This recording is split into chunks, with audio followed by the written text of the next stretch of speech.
well, mind you, probably because it's full of Irish. Go on. You're weird. No, Liverpool's just the same, really. You know, when you come around to somebody's house, and it's always like, okay, here's what you want. What do you want? Everybody's really hospitable. Yeah. You got some pre-signed there, Joe. Where'd you get that done? I saw you guys at Milwaukee Metal Fest. Milwaukee. Fucking hell, man. I'll get to that after the work is done. Okay. Okay. So, again, I'm Death Metal Joe. Hey everyone, I'm here with the Inarguable. Coming to you from Reggie's in Chicago, September 21st, 2013.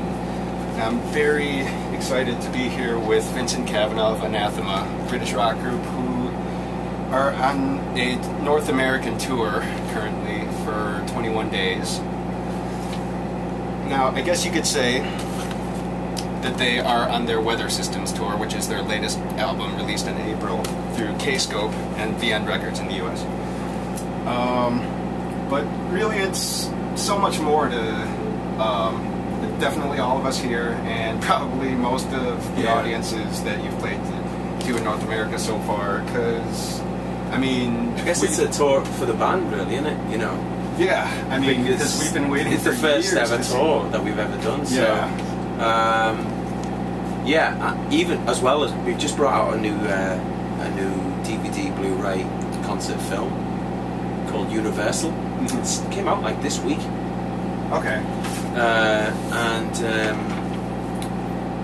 So I mean, it's either the Universal tour, the Weather Systems tour, or it's just Anathema's first ever tour. It's just an Anathema tour.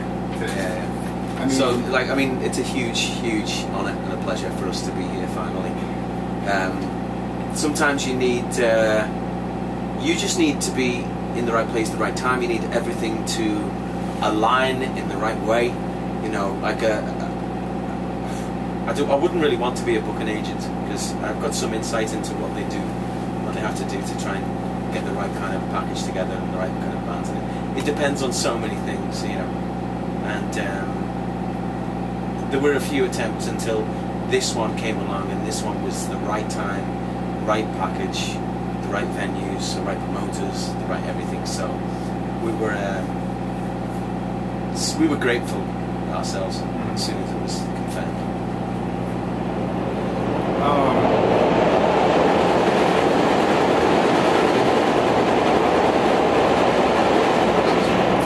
Welcome to Chicago. Commuters going back home. Now, well, thank you for being here tonight. It's a pleasure. Really exciting to have you finally back here. Yeah. I mean, there are a handful of people, that got to see you at Metal Fest, and we've just been waiting for 12 years, but my memory of that is that I didn't sleep for 3 days, and only because I was just so excited to be in America for the first time in my life. I just didn't want to go to sleep. And plus there was plenty of, parties going on, things like that, so I could just hang out. So, how is your tour in North America going so far? It's like a surreal little road trip in this great little vehicle, this bandwagon vehicle, and it's feels like a bit of a home from home, really. Bizarrely enough, we come across people that have the same kind of openness and friendliness as ourselves. Like where we're from in the UK, Liverpool, and it's famous for having a very unique and friendly population, and where you can strike up a conversation with a stranger and them not think you as some kind of weirdo or an arsehole. And it happens here as well, very, very easily, like anywhere, like truck stops, in the street, like anywhere, and people just seem really cool and okay. It's it feels very, very natural to be here. And we've always had this thing about America. We've always known that our music, for a start, would carry so well over here. It's perfect for the American audience, our music. And but now to finally be here as well, just not just the concerts and that experience, which is amazing, and probably more than we could have ever wished for at this stage. But also just to be in this country as well, just the feeling of being here, you know, spending time here for the first time, getting to soak up the atmosphere of the country, of the people. Yeah, It's I imagine being special. here during Metal Well, you know, Fest. we've grown up with it in the movies we've seen, in all of the you know, we've been imagining ourselves here all of our lives, and to finally be here, it's just, it feels so familiar and very, very, very cool. So, like, for the Milwaukee shows, like 12 years ago, I assume it was just a in-out sort of deal. Like, you didn't even. Yeah, we just saw Milwaukee. Okay. Yeah.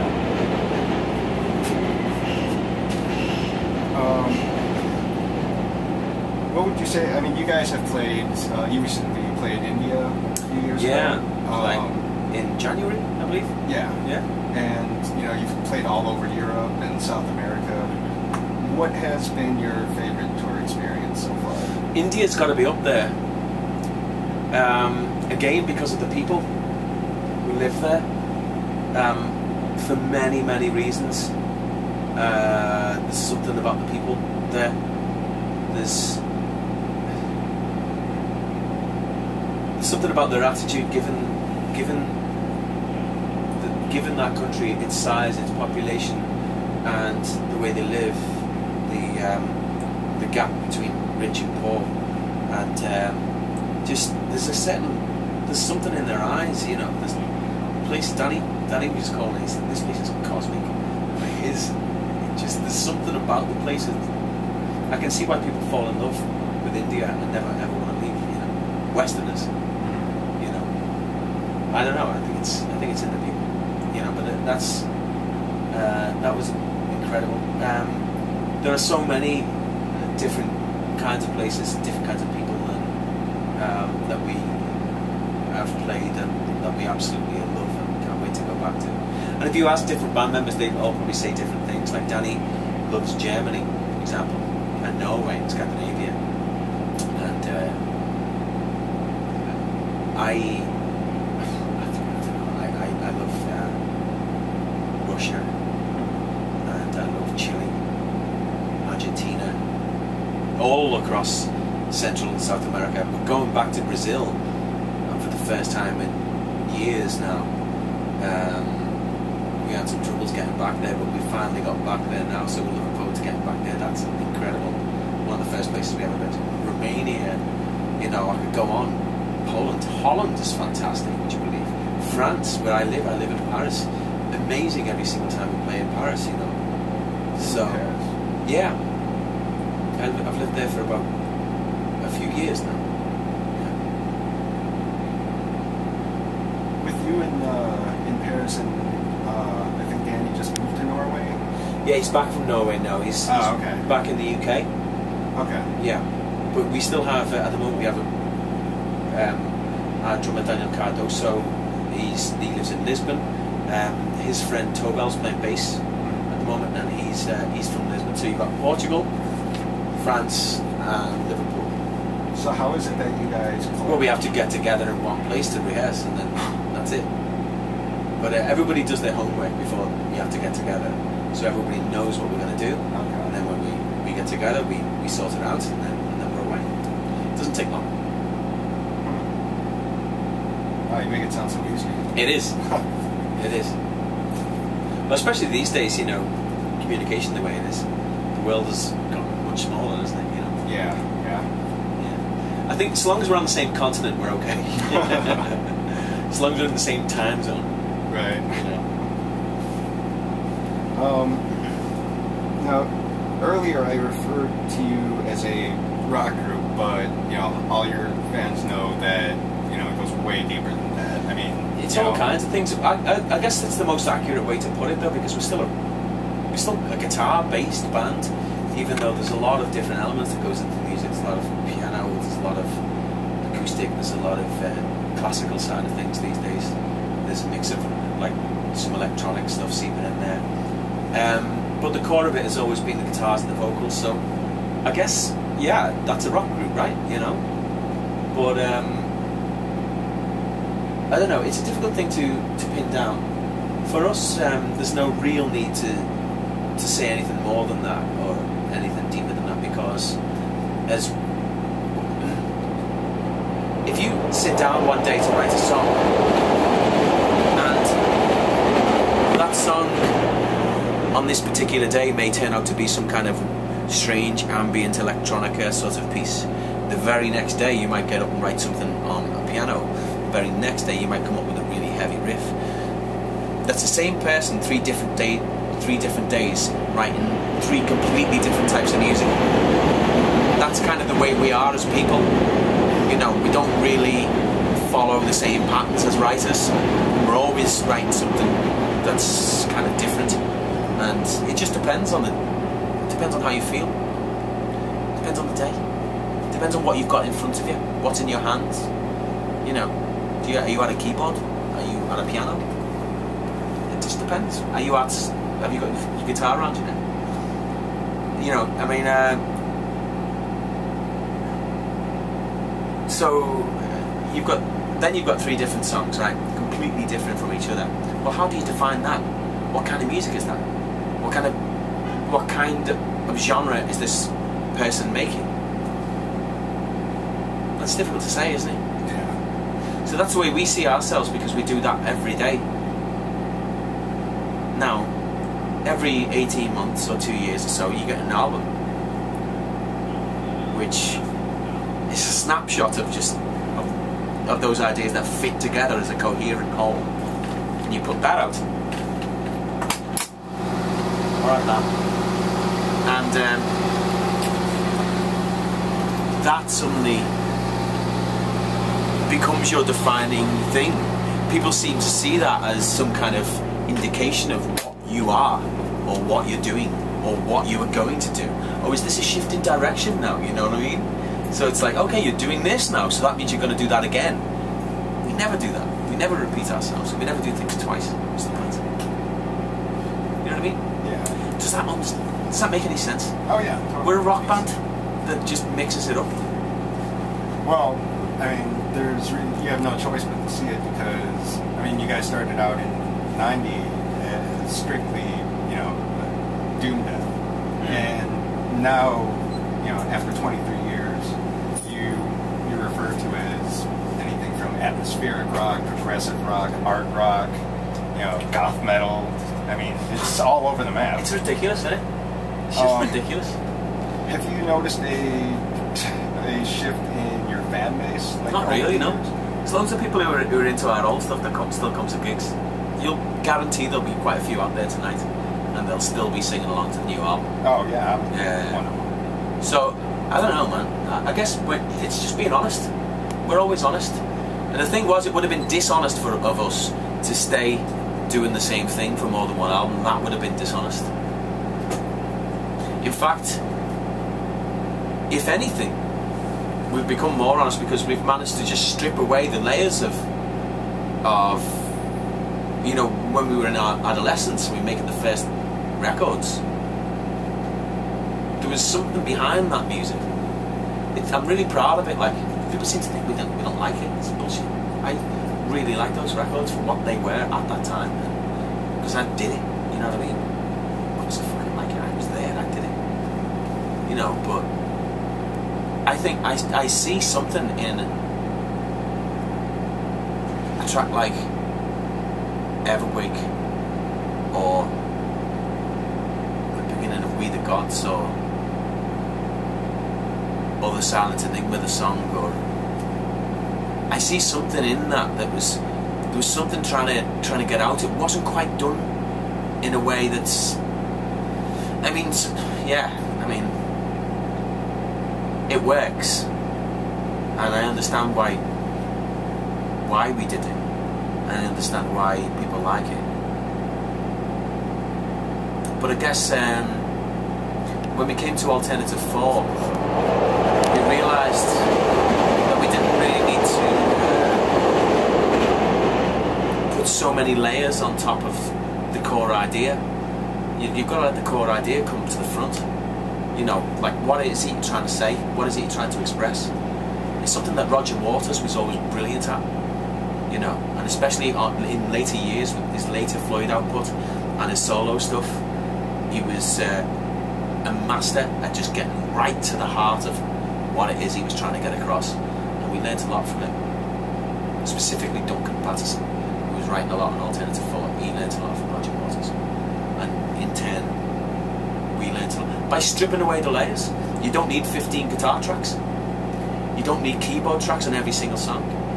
You need a good vocal and a beat and a bass line, and then you need some chords, guitar, piano, whatever, you know. Just keep it simple, keep it honest, and that's when we realised that the music was easier than we previously believed.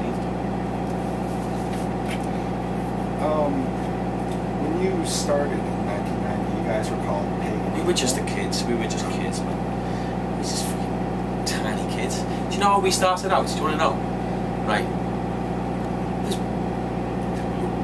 I think Anthrax were in town, right? And they were rehearsing in Liverpool somewhere, and we met them, got them to sign a record. Charlie Benante gave us these drumsticks, right? So we're just kids. We had a couch a bit like this, and we'd hit that for the bass drum, put a magazine here, and that would be the snare. We'd have some pots and pans for cymbals. That was it, and a guitar. So we were making joke songs and just fucking around. That's how we started. So that's what we were like in 1990. You know what I mean? It's like, it's ridiculous. What happened to change to that? Well, we got a record deal really quickly for some reason. We were in the right place at the right time. We had good ideas. After All Faith Is Lost with yeah, it was just Crestfallen, changed everything. Crestfallen, the song.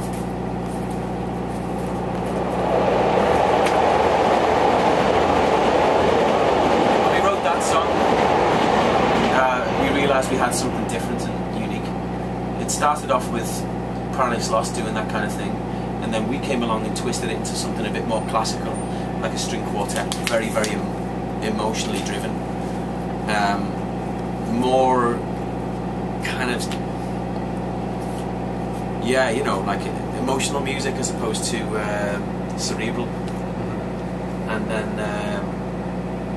then My Dying Bride came along after that and then copied us. But it didn't matter, because we, you know, I mean, I'm very proud of the song Crestfallen as well. To this day, I absolutely love it. Falling Deeper as a record is one of the best things we've ever done, as far as I'm concerned. I don't know. You've got to speak to Danny about all that, really. I don't think about it very much. I mean, I was just saying to a girl before, like, I'll give it 2 weeks after an album. If I like it, if I think it's a good record, I'll listen to it for 2 weeks, and then after that I won't listen to it anymore. So, if it's a record that I didn't particularly enjoy the process of making it, or if I'm not happy with the mix, then I won't even listen to it at all for months. And I might listen to it once or twice to analyse what I think went wrong, and then say okay, and then learn my lessons, and then don't do it again. Now with the last 2 records, fortunately, I'm happy with the songwriting, you know, and with Weather Systems, I'm happy with the process of recording, how it's recorded, and the songwriting. So, you know, of course there's a couple of things that you change about it, but yeah, I listened to it for 2 weeks and then I won't listen to it anymore. So it's been a long time since I listened to any of the early stuff, even though I still really like it. Yeah. Now, in around 95, there were a couple things that, well, I personally think had to do with the dramatic change in your dynamics between these 2 albums, Silent Enigma and Eternity. One was the departure of Darren White, your original vocalist, and the other is you taking over the vocal duties. Yep. So, if you wouldn't mind, tell us about the whole Darren White situation. No. Okay. want to know that for? How many years ago's that? Okay. Yeah, it was a while ago. Daz is my mate. Daz is one of the best people I've ever met in my life. I just find it irrelevant. I find it all irrelevant.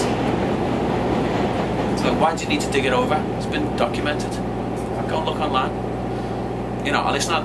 You know, I love Darren White. I love Duncan Patterson. You know, I love those guys. That's all you need to know. I'm talking about stuff like that. Well, what about... It's obviously a bad time, innit? You know what I mean? It's obviously something wasn't quite right, and I don't want to talk about it. Okay. What about taking over for vocals? I didn't want to do it. I didn't want to do it at all. I was very happy with just being a guitar player, and I was kind of forced into the situation. So I'm actually glad now, you know. But you know, it took me a few records at least to even discover that I could sing. I didn't know I could sing. I had no idea. I had to work at it. But then eventually I kind of discovered a could, and then what it's all about is it's about stripping away the layers in between you and what it is you're trying to get across. If you can strip away the bravado and the bullshit, then you're okay. And that's when I discovered all I had to do was focus on the lyric. I was fine.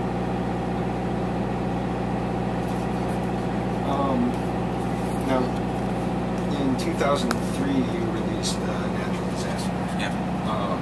And then there was a 7-year gap before we're here. Now, I know that around that time was when you went independent, like from a record label. How would you compare that experience as opposed to working for a label?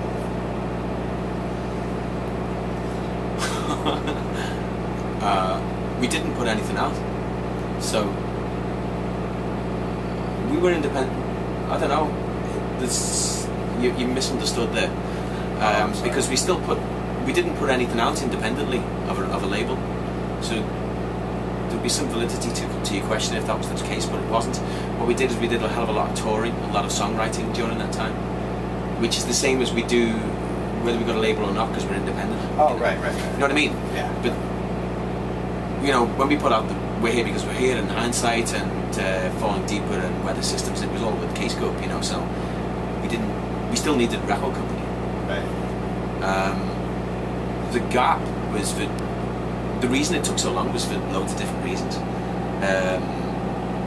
It's not really worth going into, but I'm glad I'll never have to do that again. Yeah, it was a really frustrating period. It was really frustrating period, especially for me. I seem to be like, you know, one of the only people at the time who was really trying to push us to do another album. In the end, you've just got to look at everything with positivity, because in 2010 we made that record, and it was important that we made that record.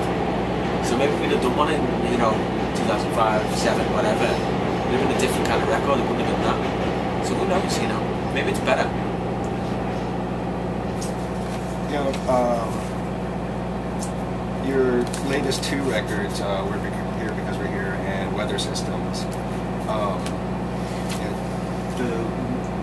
not only the music but the lyrical themes seem to be just coming from a better place. Like, Yeah, some of it, yeah. Yeah, it's more, I mean, you know, there's quotes that deal with, you know, life and death, and, you know, the whole album, both albums have the feel of just resolution and, you know, making peace with the turmoil they've experienced before.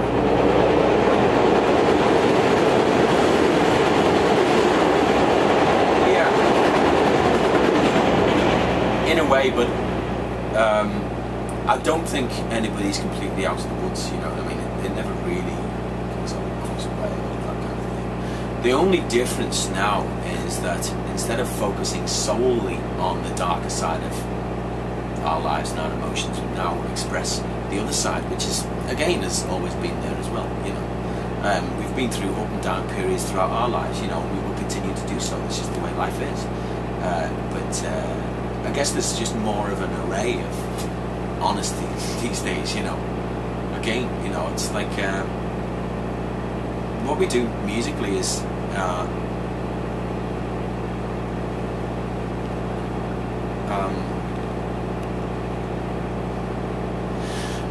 I don't know. It just sounds fucking pretentious, but there's a purity to it. To how we put ourselves through this music and what we experience when we make it, and what we experience when we play it and write it, and then bring it all together. And the lyrics are the culmination of what feels right for that music. It's more often than not, music starts the process and the lyrics are on later on. But if you wanted to speak about specific experiences, then you should speak to Danny about that, because I guess the more of his kind of experiences on the last 2 records. Now, there's all kinds of things on there, like The Lost Child on the new album. It's quite a dark tune, and a pretty dark lyric with very dreamlike imagery as well. The Storm Before the Calm, again, deals with very serious psychological trauma, and a lot of people don't see that. They see they see it on face value. They don't see it as a voice in your head, that's actually saying it to you. So there's always depth there, but it's just different sides of us, as opposed to only one side.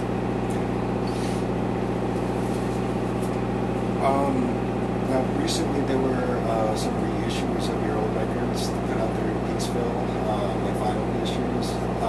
What prompted you guys to do that? More like what prompted the record company to do that. Okay.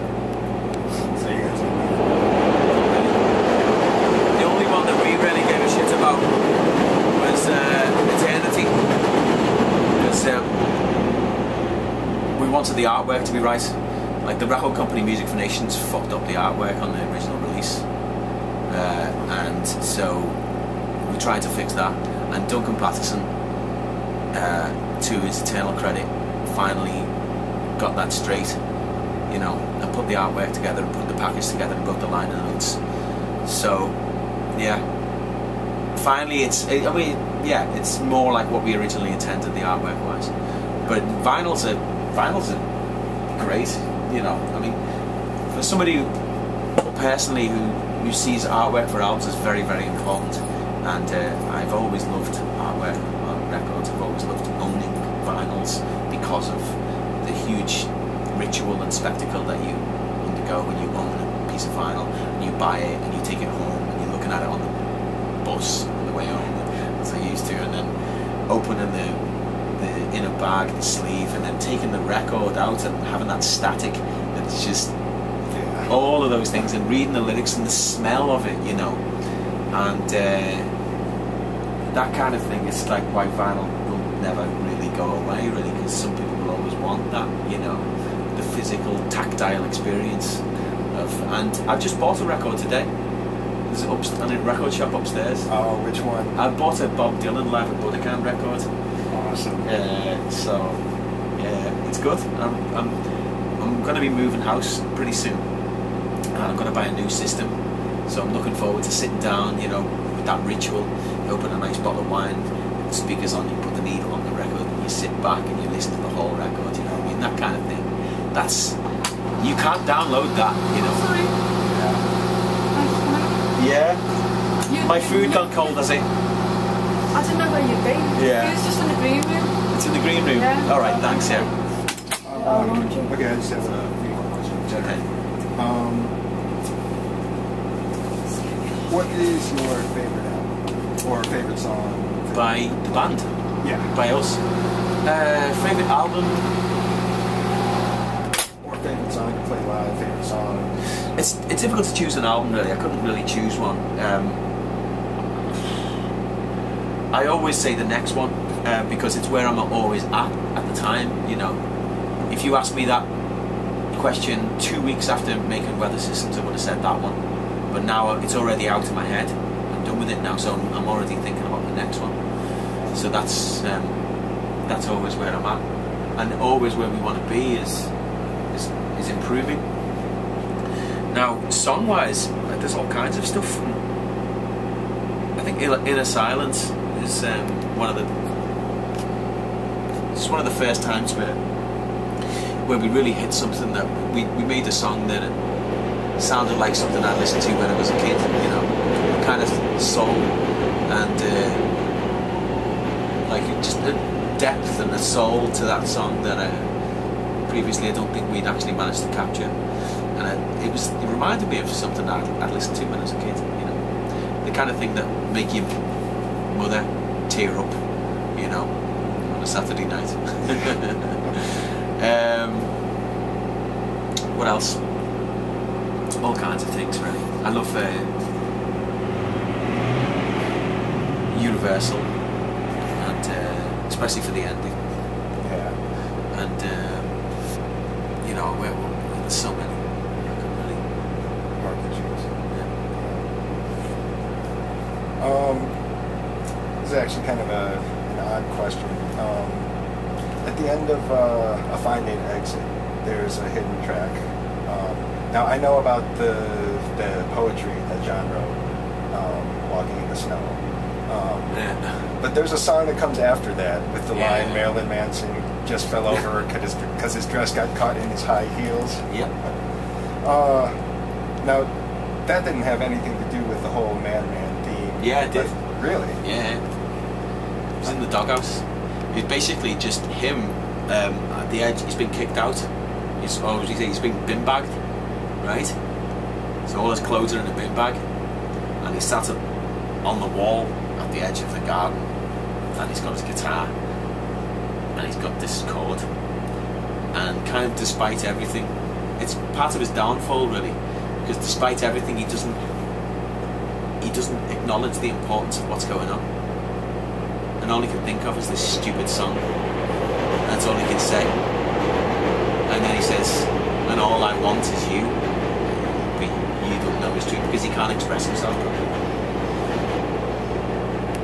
Wow. Or it could just be a song. It could be a joke song. It's for you to decide. Well, I won't hear that song the same way again. Yeah. Now, finally, I'd like to conclude. If your music...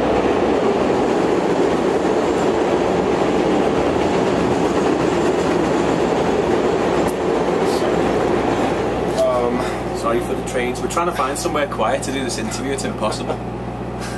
Chicago's a noisy city. Yeah, it is. It's not the windy city, it's the noisy city. Should go to the bathrooms.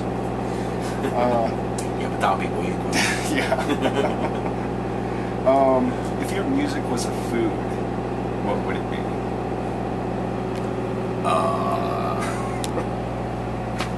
I think it would be. It depends, you know, if you're male or female. Interesting. Do you know what I mean?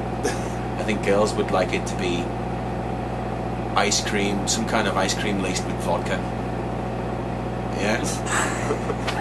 So it makes you feel good and tingly, and then makes you cry at the end of it. For a guy, you know, I don't know what that would be, but it would be, I don't know, something like that. Oh, that is awesome. Well, Vincent Cavanagh, it's been an extreme pleasure. Thanks, mate. Thank you so much for your time. You're welcome. You're most welcome. I'm just going to go and eat my food now, you know. And I apologise if I was a little impatient, but like, you know, that's where I get when I'm hungry. Yeah, okay.